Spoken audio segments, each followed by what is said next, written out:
Okay, so it's one thing to be ghosted after applying for a job, but have you ever been ghosted during the actual hiring process? Ghosting is when you pretend that the other person doesn't exist. It's not a typical rejection where you're clearly telling the other individual, this is why we're terminating communication. The word was actually originated from the dating world. Obviously, ghosting will lead to a lot of confusion and frustration. Ghosting has become more common in the recruitment process. This is for both the private sector and the government jobs. A recent study discovered that 75% of job seekers have been ghosted after an interview. And employers admit that they do this. They're not trying to hide the fact.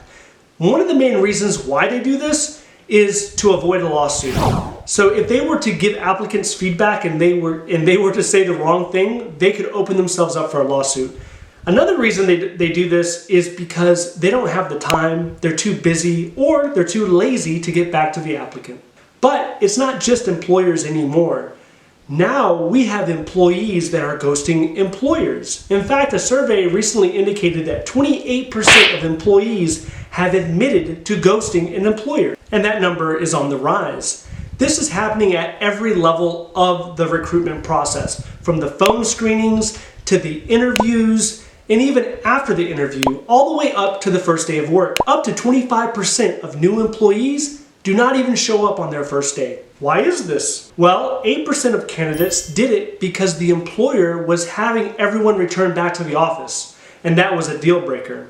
13% didn't show up because they said the job was not what they expected, and 18% said they received another, better job offer. This seems to be even more common in the world of virtual interviews or remote jobs where you never have that face-to-face interaction. Everything is done over a computer screen. You don't make the same effort to get dressed and to drive or take the train to go to the company and actually sit down to have a traditional interview.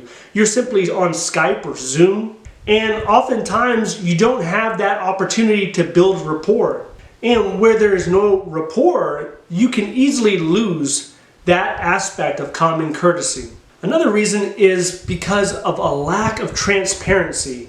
This comes back to salary transparency, where an applicant might think in their head that this job should pay from a range of 80 to 100,000, and by the time they're halfway through of the hiring process, they're told that they can't pay any more than, let's say, 40 or 50,000, and it doesn't align. And what ultimately happens is everyone has lost time because everyone has to start all over again.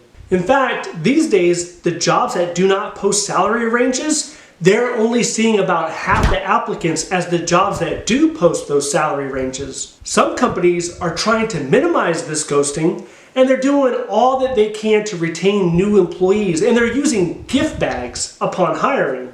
So there's a company in Atlanta that delivers a gift box with a t-shirt, a cocktail mix, a candy jar, stickers, a card.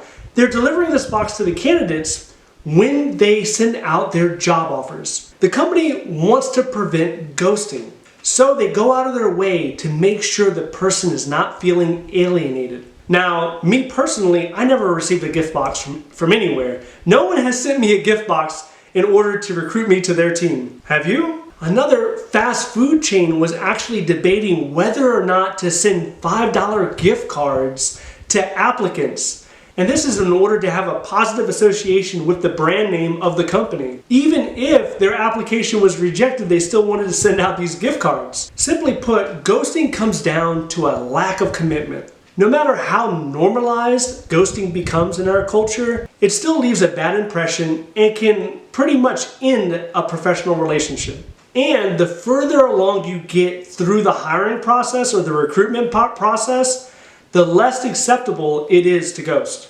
Unfortunately, this looks like this is a trend that's here to stay.